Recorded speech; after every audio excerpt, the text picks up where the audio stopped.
Hey there, y'all. This is Hades, and today we're discussing Rings of Power, Season 2, Episode 5. Oh boy, this was a doozy one. Is it as bad as the previous ones? We'll see, alright? Let's just dive right into the review, shall we? Alright, okay, holy cow. Alright, again, heads up, I'm not super familiar with the lore, alright? So some of the Rings powers, I'm just gonna let it slide just because it's showing the context within this story, alright? Within this story, this is how the rings work, alright? I will have a problem with it if we see any contradictions, of course. So yeah, just heads up, I'm not super into the lore of Lord of the Rings, but I am a casual fan, and I really, really do love the series and this lore of Peter Jackson's Lord of the Rings and Baron Luthien. Read the book, I really liked it. So anyway, let's dive right into the review, shall we? All right, we cut to Khazad-dûm, where King Durin is getting one of the rings, and right before he puts it on, like the other six dwarf rings start like kind of ringing, which is okay. Why? I get it. I get Sauron. He put his essence into the ring to make them evil, but you think you'd want it to be more how would I say this, like more secret about it, to where they'll be activated when Sauron wants to invoke his plan, because it does seem like the moment you put on the ring, like you're already turning like super greedy. You want everything, all the resources and stuff like that. Like it turns a dwarf's greed up to like 11. Man, it's insane. That is so much so that King Durin does not want to give the other rings away to the dwarves unless they want to give up half of the resources to him. Like, holy cow, you think you'd want it to be more like Order 66 from Star Wars, where Sauron activates the power, then all the rings get activated, and then that's when everyone starts, not losing it, but like starts, getting more greedy and stuff like that. They'll be, enticed to listen to Sauron, but not really. It seems like these rings are already going to be messing up the dwarves, which is like, okay, Sauron, I guess. I don't know what your plan is here, because you don't really have an army. You don't have the freaking orc army no more. So we'll see what happens. Then we cut to King Durin walking across one of the mines as he's watching his workers work, and he sees Durin Junior working. But King Durin's like, hold on, we gotta dig here. And Junior Durin's like, we can't. That's one of the walls that makes up this area stable. And King Durin's like, shut up, bring me a pickaxe. They give him a pickaxe, and of course, he starts digging. And one of the other dwarves is like, all right, everyone, we're calling it a day. You guys can go home. And all the dwarves are like, woo! Okay, sure, why not? And then, King Durin starts digging, and Durin Jr. is worried about his dad. He has no idea what's going on here. But King Durin's like, you guys don't understand. I know exactly where to dig, because his ring's telling him what to do.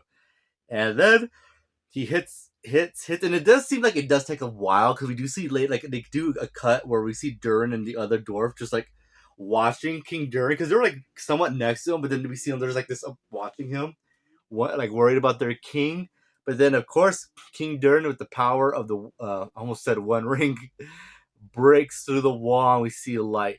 And King Durin's like, yes, with this power, I will be unstoppable. He doesn't really say that, but essentially, as he starts telling the dwarves where to dig, because the ring's essentially telling him where to do this. And as he's doing so, they finally have light back in Khazad-dûm. Now, he does say something very weird here. He says, unlike the people who live on the surface, they are at the mercy of the light. Here, we could have the light. And I was like, no, you guys have light less time than the average person on the surface, because, well, they live on a surface. You live underground. Your mirrors can only catch the light of the sun for so much, I whatever. I'm putting way more thought into this than the writers did, that's for sure. And then we see light coming back to Khazad-dûm. It's nice. Everyone's happy about it. And then Giza.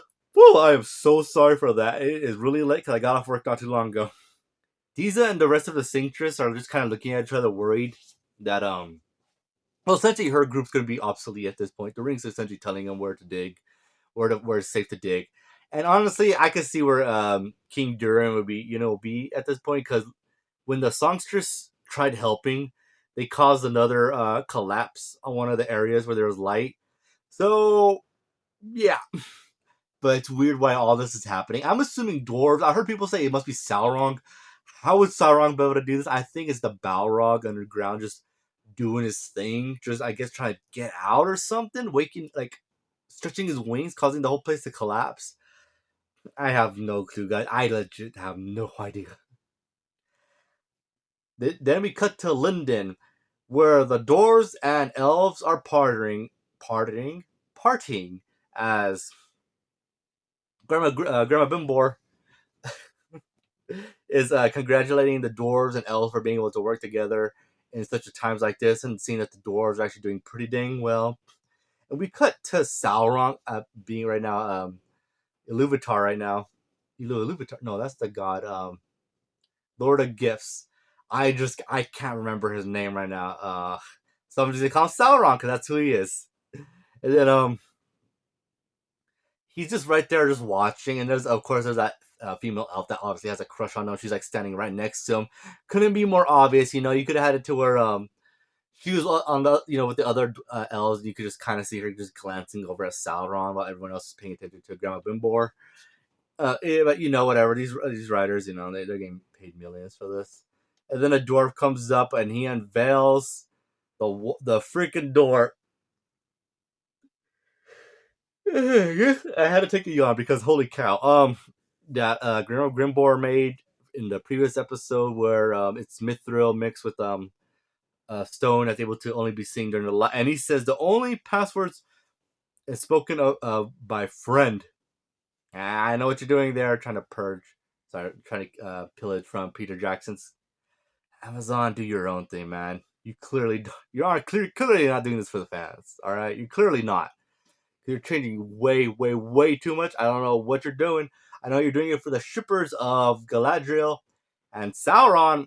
That's not the Lord of the Rings fans, a major fan base. But whatever. You're losing your billions here.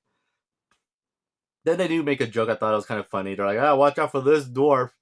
Because, he's really good with his hands. So you better keep your, make sure you have all your jewels. And the dwarf kind of laughs. He says, yeah, I like to see them try to go through my pockets. And I was like, okay, that was not bad. And then Sauron leaves. And Grandma Brimbor goes up to talk to him, say, hey, what's wrong? And Sauron's like, you went too long. And Grandma Bimbo was like, well, I didn't go long enough because I should have been able to give you more credit. And Sauron, all he wants to talk about, let's make more rings, dude. Let's make more rings. Let's make nine for men. And Grandma Bimbo was like, dude, we can't do that. Men. And he starts dissing men. And I was like, hey, come on, Grandma Bimbo. At least we're not screwing up as bad as you guys right now. Because he's like, yeah, because some of the men actually helped the orcs take over the Southlands.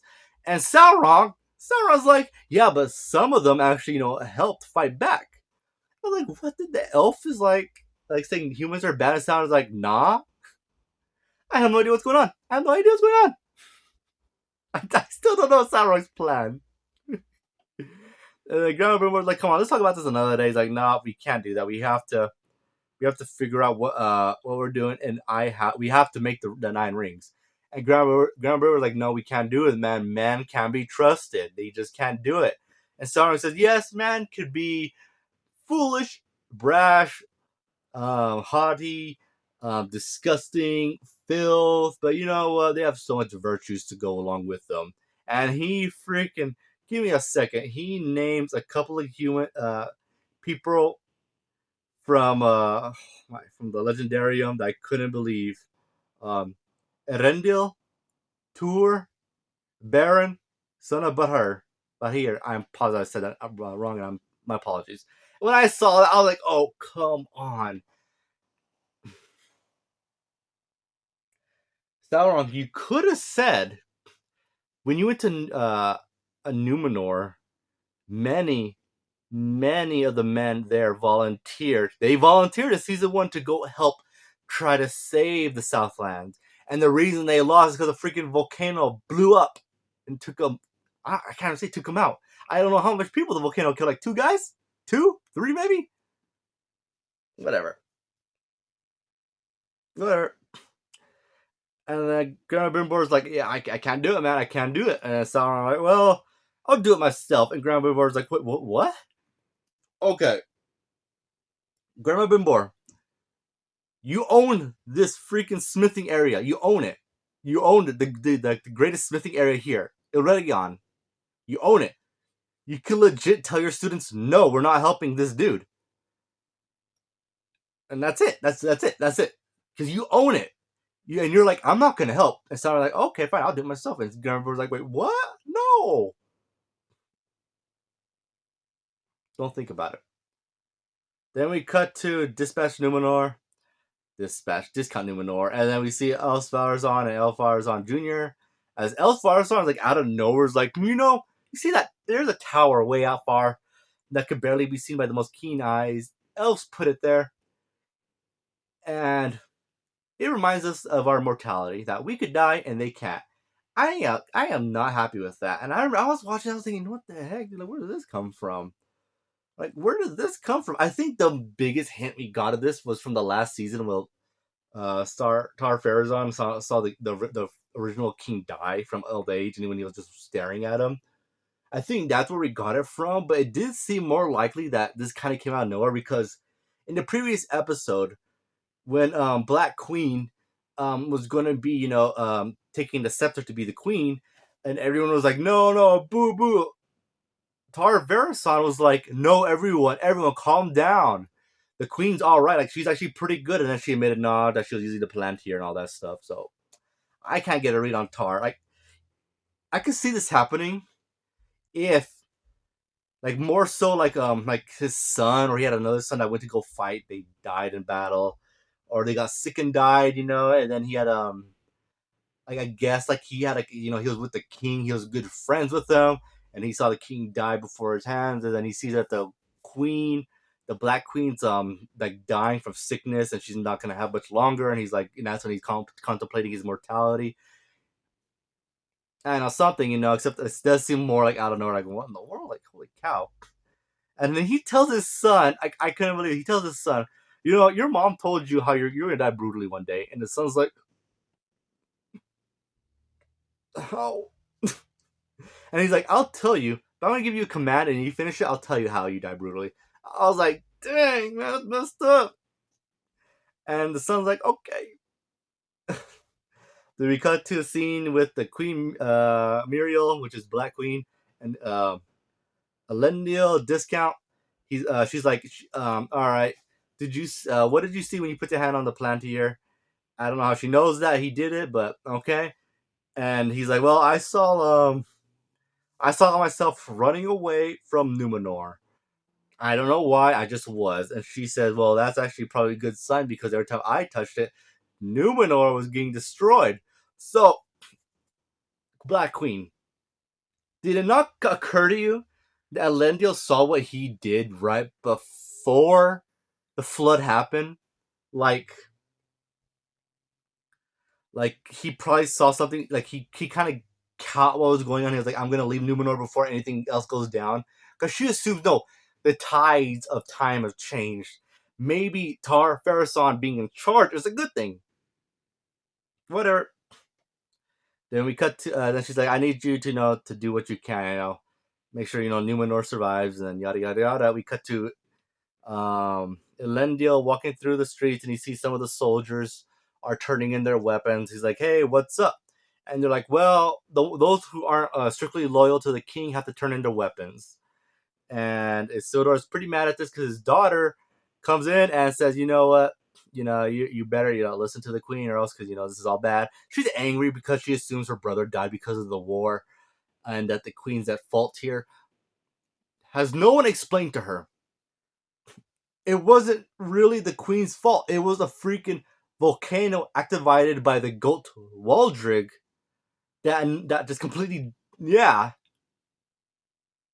It seems like she's under the assumption the men went to the Southlands, got annihilated, and came back with whoever they had left. It doesn't seem like anyone told her what happened. Now you could say, well, maybe the fact that they went there in the first place was a bad idea. Okay, not bad. I wish we got that, though. That'd be great. That'd be great if we get some dialogue between these two. Except it's just, her being catty to her own father. Yeah, whatever. And then they say, hey, Elendil, Tar Junior says, Elendil, you better give up your sword, man. You lose your title. And you're like, oh, okay. And then Isildur's sister talks to Isildur's friend. She said, "Yeah, I can put in a good word for you. Just follow my lead." And he's like, "Nah, I don't trust you. Bros before hoes. And my bro's dead, both of them."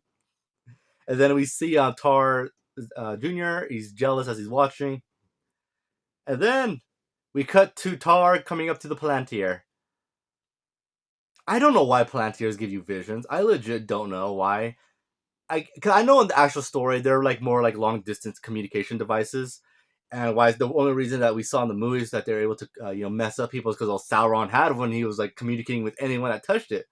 But here, I'm assuming in the context of Rings of Power, they show you vivid images of the future.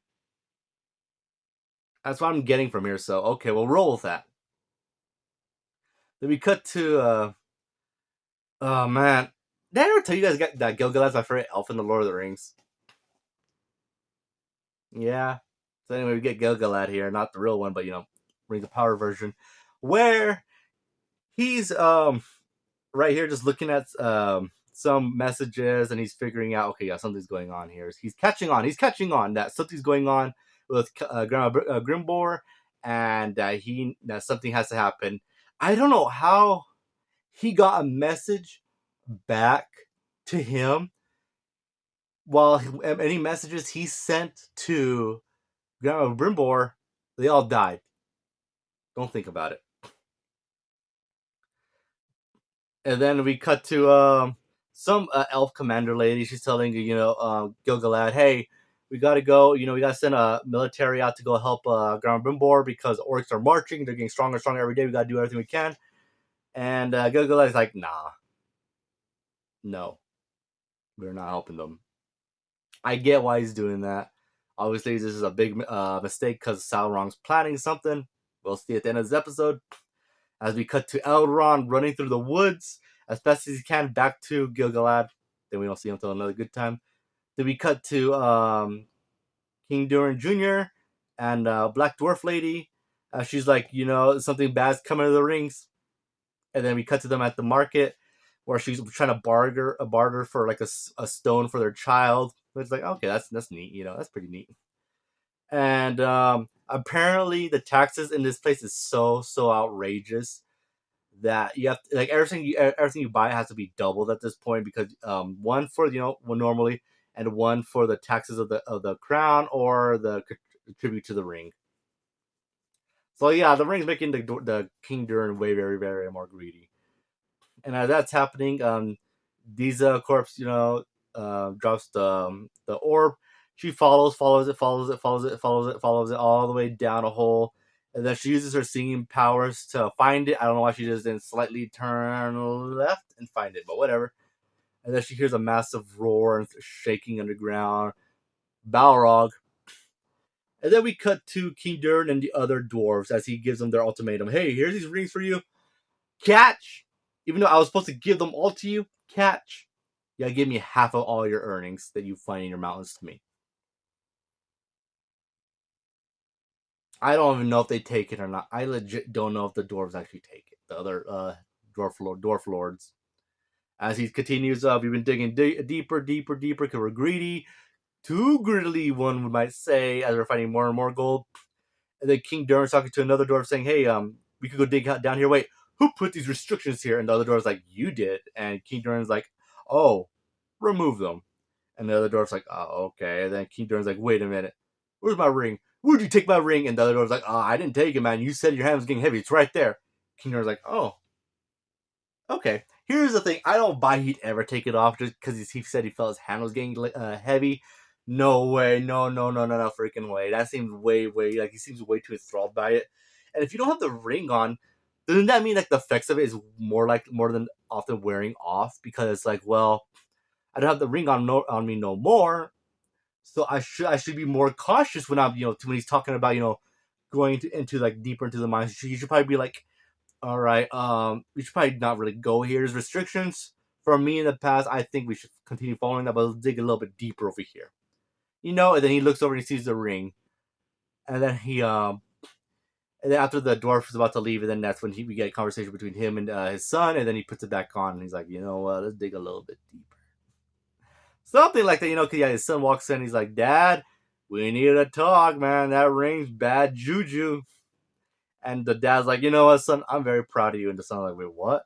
He's like, yeah, if it wasn't for you, we would never would have got in contact with the elves, and I would have never got this banger jewelry here. And then they're like, oh, okay, and then yeah, then we cut to this is a weird scene. There were Grandma Brimbor talking.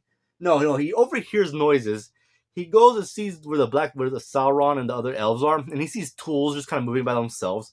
At first, I thought it was Sauron using telekinesis. I was like, why not give him telekinesis? But no, the freaking elf girl that has a crush on Sauron puts on a ring. She goes invisible, and she describes exactly what you see when Frodo puts on the ring and sees Sauron. Like, she describes exactly what that is. I don't know why she would see that.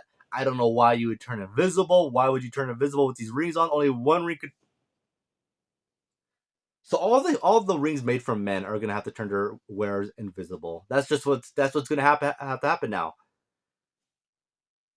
Man, this joke's so stupid.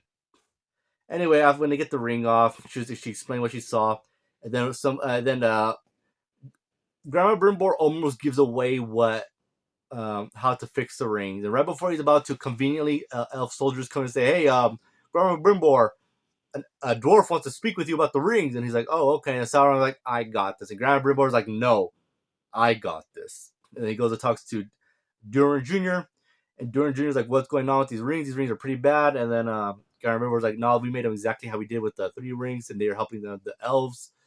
And then Durin's like, "Well, it's probably that Sauron dude, man. He's probably not good, because ever since he came around, or something new came around, the rings just haven't been working with us, because they've been making my father very, very greedy, and he's never been like this bad before. He's been very cautious, but now he's turning cautious to the wind for more gold."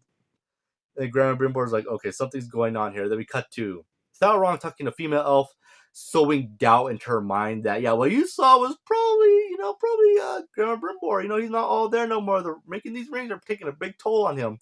He's not feeling all that well. And she completely listens hook, line, and sinker. Yeah. Does she know that he's supposed to be like some kind of like angel like being, or does she think he's an elf? I couldn't tell you. And then Sauron says, "Wow, you know what? You almost as beautiful as Galadriel." And I was like, ah. Anyway, that was cringe. Anyway, then we cut to Elendil and some other faithful in the biggest worshipping area in Numenor, which looks like it fit probably 20 people. And then of course Tar Jr. comes in. He's like, "All right, nah, we gotta destroy this place." And the priest's like, "Wait, why? This is like the biggest worship place to the Valar and stuff. Why you gotta destroy it?" And then Tar Jr.'s like, "Oh, it's for an aqueduct for my father." All right, whatever. Aqueducts don't work like that, but whatever. And then there's kind of big scuffle going on between old man. He wants to take a little figurine, as he says, it's sacred and stuff like that. And something Lendil does is very dumb. He tells Junior Tar, "Get that and give it to this dude." I don't understand why Lendil just didn't do it, because that's clearly inviting some trouble when you're asking Tar, the guy in charge here, the son of the king. Stop it, Jack. You're thinking way too much about this. And then, of course, he just drops it, and and then he starts taunting Elendil, like, "How does it feel to know that your daughter hates you?" or something like that. And then Elendil punches him, and then he's gonna punch Elendil, and he does this pretty gay thing where he's getting ready to punch Elendil, then he puts his thumb on Elendil's chin. I was like, that was gay, but whatever. And then Isildur's friend comes in, stops the fight, and he's like, "This place is for worshiping." And then Tar Jr.'s like, "I never see you praying." And then Isildur's friend says, "Valar, please forgive me." And Junior said, "Wait, what'd you say?" And then boom, Isildur's friend punches him. And then a fight ensues, and a lot of the guards of Tarjin are just kind of, I guess in the background, like pretending to push people away when the people that were in this shrine area were leaving already. I don't know why they're not trying to help their prince, but whatever. Because we need this scene here. Because Tar Jr. almost kills Isidore's friend by almost drowning him. Isidore's friend turns it around, breaks his arm, and then holds a sword up to Tar Jr. And Isidore's like, "All right, dude, cut it out. That's an order." And Isidore's friend just drops, and he's just like, and then he gets stabbed from behind by Tar Jr. You can see it coming from a mile away. And then he died, and Theodore's very sad. I wasn't. I just didn't care. Then Tar Jr.'s like, arrest him. They started it, and he's kind of not wrong there. I hate to admit it, but he's not wrong. And yes, Lindale gets arrested, and then we cut back to Ground Grimbor and Sauron as they're talking about what could go wrong, why the dwarf ring's not working so well, and Sauron's like, well, maybe something else is going on, and Ground Grimbor is like, you have a way with words stuff. You say stuff to sow seeds in someone so you could get your way later. And so I was like, I don't know what you're talking about, but remember that letter you wrote? And Grandma was like, yeah. He's like, well, you did lie to the king, and maybe that has something to do with all this, that the rings aren't working. And Grandma was like, wait, what? And Sauron was like, okay, there's only two things to do. You turn yourself into the king, or we continue making the rings. And Grandma Brimble was like, well, I want to continue making stuff, so we're making the rings. Anyway, they continue to start making the rings. So Grand Brimbor is helping out. And then we cut to Durin going back to his wife, the Black Dwarf Diza, with his little thing, his chest plate thing. And Black Dwarf Lady Diza's like, you know what? Make me a promise. Make me a promise that you'll never wear that ring. And Durin Jr. is like, I promise. Do I think he breaks that promise? Probably. Yeah, more likely. Then we cut to Ground Brimbor berating his people, saying, you know what, we gotta make these rings better. We screwed up with the ones with the dwarves, so from now on we got to be more perfect, and I'll be there with you guys every step of the way, but if you're not 100% dedicated, you're out of here, essentially. Then he kind of runs off crying because he like yelled at them a bit too hard. And then Sauron comes up and is like, yeah, don't worry about it, man. He's been under a lot of stress, don't worry about it. We got this with his help and my guidance. We got this, and everyone starts cheering. And then we cut to Ground Brimbor crying. I'm not gonna say it's sad or funny. I was like, yeah, whatever. I legit don't care. Then we cut to orcs marching up on Region. And then we cut to Elrond coming to Gilgalad saying, yeah, we need to go help Region. And Gilgalad's like, nah. And then the orcs are pushing this cart. I was like, what in the world's in this cart? Because they're treating like there's this wild animal in there, like this very, very dangerous creature. Because the way they're pulling it, and then the orcs are on the side holding their spears at it. And then it's revealed to be Guy Ladriel. And I was thinking to myself, okay, why are they acting like this is some kind of wild animal? Like, I mean, I get it. I mean, I saw the series. I know why I would be doing that with a spear against Galadriel. They don't. And then they open it. I don't know why they open it, but they open it to kind of like mess with her for a little bit. I legit don't know. And then it seems like one of the orcs is gonna cut her hair off. And then Itar comes in and stops him, and then Galadriel pulls a stick out of nowhere. Looks like she had it hidden in her hair, and puts it up to Atar's throat. And Atar says, "Excuse me, for we share a common enemy." Obviously talking about Sauron, and then we cut to the smithing area with Sauron looking into the smithing pit. End of episode. End of episode. Holy freak! This is a bad one again. But more boring bad. I mean, there's bad stuff in it, but I wasn't irritated. I wasn't angry. It was just more like, yeah, I'm sure that's how it goes. Yeah, whatever. Yeah, that contradicts the thing here too. And I'm not gonna lie, I legit thought we weren't gonna see Galadriel in this freaking episode at all. I remember towards the end of this episode, I was thinking, wow, we didn't get Galadriel. All right, and no, we saw her. We saw her, and that was a dumb scene. What they did with her. Nothing she did was dumb, but what the orcs did was dumb. Yeah. Throw a pair of cuffs in there and say, Yeah, you better put that on, then I'll let you out of the cage. No, no, no, that's too. That's no, I don't know. No, what am I thinking here? Anyway, yeah. This episode's 3 out of 10, probably 4 to be honest, but 3 out of 10, 4. Yeah, not a great episode. Predictions.